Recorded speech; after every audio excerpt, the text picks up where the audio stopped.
You're vile, you're foul, you're flawed! Aloha! I'm going to talk to you about one of my favourite films of all time, Lilo and Stitch, and why I think the 2025 remake is one of the most outrageous misunderstandings of the source material ever.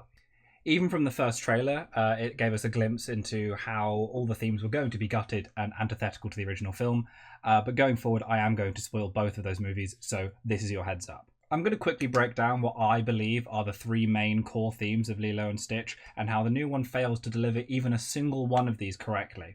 The first main theme we're talking about is, of course... What about Ohana? He hasn't been here that long. Neither have I. Say it with me. Ohana means family, and family means nobody gets left behind or forgotten. This mantra is drilled into our brains from the first act of this film, and it becomes extremely obvious why when we learn that Lilo and Nani's parents were killed in a tragic car accident. Their Ohana is just those two, and this is why Nani is fighting endlessly to keep custody of Lilo and not lose her. Nobody gets left behind. Every sacrifice Nani makes is for the protection of Lilo. She lies about why she lost her job. She gives up a promising surfing career. She gives up possible romances. She gets Lilo a dog that Nani doesn't even want so that Lilo has more company when she can't be there. Every single thing that Nani does in this film is in order to make Lilo happy and to protect Lilo. She would do anything to keep Lilo.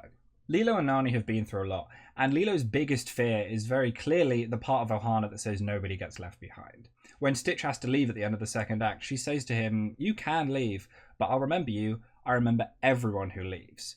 When she's kidnapped by Captain Gantu, she pleads to Stitch, "Don't leave me." And then at the end of the film, when Stitch is talking to the Grand Councilwoman of the Galactic Federation, he says to her, "This is my family. It's little and it's broken, but it's still good." Ohana is mentioned loads of other times throughout this film, but its pretty much fundamental concept is that no matter what, nobody gets left behind and nobody gets forgotten. Guess how the remake ends? Lilo gets left behind.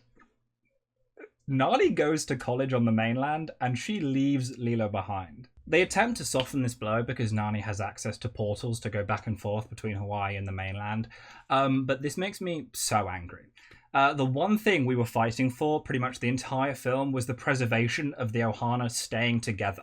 Like, this is the main point and focus of the entire story. Despite all the shit they go through, they want to preserve their Ohana. I understand that in a newer generation you might want to make Nani an academic girl boss with aspirations, and I think that's fine. I just don't think this is the story to do that. Nani even explicitly says to Lilo in the new one, "We were left behind," when talking about their parents' death. The implication that their parents died in a car crash on purpose and Nani resents them for this. This also replaces a scene from the original in which Lilo uses Ohana against Nani to protect Stitch. Because even Nani isn't able to not follow the ideals of Ohana that her and Lilo have grown up with, even if it applies to Stitch, who hasn't been there even 2 days. Ohana, the most important theme of the film, arguably is completely gone. This also neatly brings me on to the second point I'm going to make. Who is it that Nani is fighting to protect their Ohana against? Who is Stitch fighting to protect his Ohana against? That's right, the Aliens are all about rules. You look familiar. I know that some of the changes I'm going to talk about in this bit are because of the lack of CGI alien budget that they had, but I'm actually not going to let them off because it's Disney and they have infinite money. Nani, Lilo and Stitch are all being oppressed by the government. This is the villain of the film. Whether it's the Galactic Federation hunting Stitch or the social services looking to take away Lilo from Nani. Even Jumba, the supporting antagonist, is under control of the state, and the second he gets fired by the Galactic Federation, he acts independently and helps Lilo and Stitch to fight against Jumba and Pleatley's replacement, Captain Gantu, the real villain of the movie, a cop. This is why it's so devastating that when Lilo narrowly avoids being captured by the social services and taken away, that she is kidnapped by Captain Gantu and taken away anyway. All of our heroes must now still fight the same thing they were always fighting, the government. And we receive both sides of the story here. The Galactic Federation are after Stitch and Jumba because they are criminals who have committed crimes. But the social services are after Nani because the state doesn't think that she's an adequate guardian. Either way, both times, we're told not to root for the government. We've got the perspective of deeply relatable, flawed human beings, as well as criminal aliens. And what happens at the end of the film? What's the resolution? The state got it wrong. They openly admit that they got it wrong. The Grand Councilwoman has Gantu arrested. She allows Jumba and Stitch to have their exile be on Earth with their Ohana. And the social services let Nani stay with Lilo despite everything that's happened to them.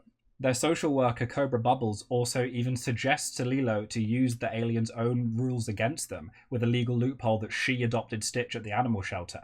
Every single person in this film, whether they represent the state or not, repeatedly tell us that they are good people, and this is the right thing to do, even if we're bending the rules a little bit. The Grand Councilwoman says to Cobra Bubbles, this will be hard to explain back at headquarters. She knows she's in trouble for not acting as the government would, and for being a human.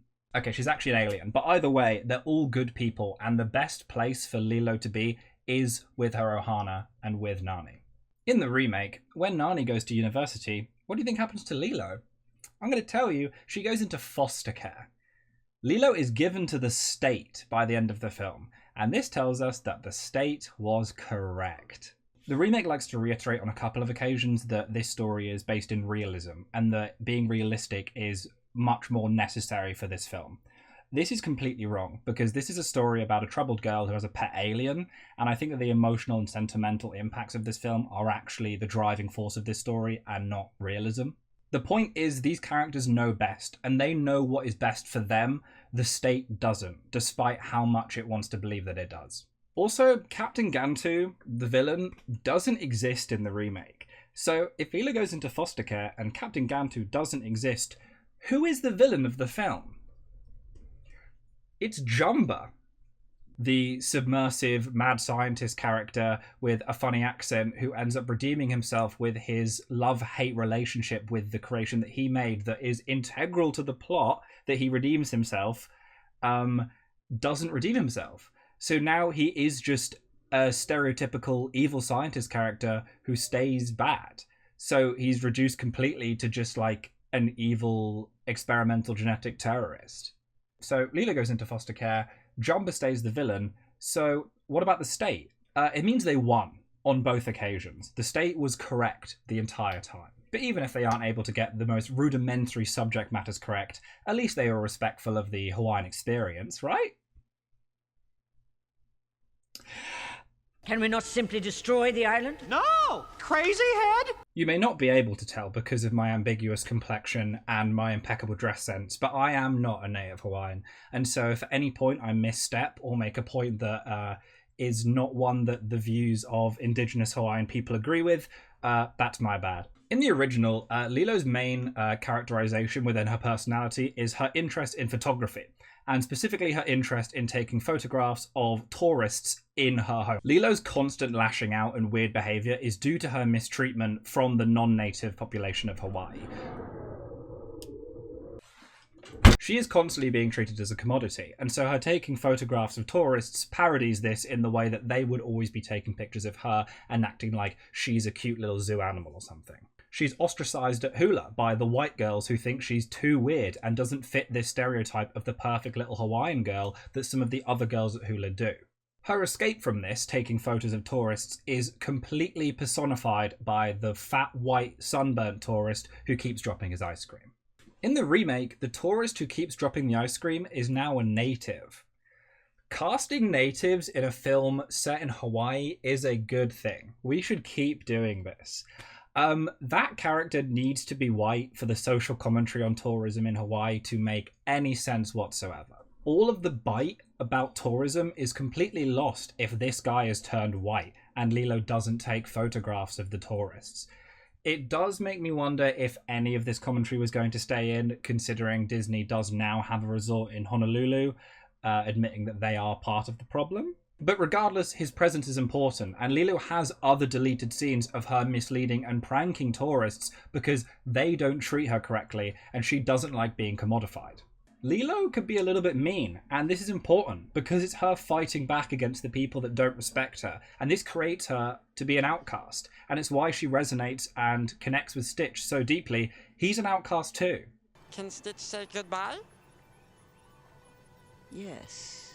While I have other countless points I could make, like Pleakley not being in drag, David being reduced to a total himbo, the removal of Scrump, the removal of the ugly duckling and Stitch's attachment to it, as well as the fact that I know aesthetics are a cheap shot, but the film just looks flat and boring. But I don't want to dilute my main 3 points, so I will refrain.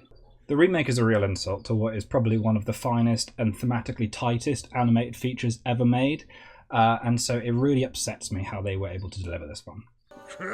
He's very persuasive.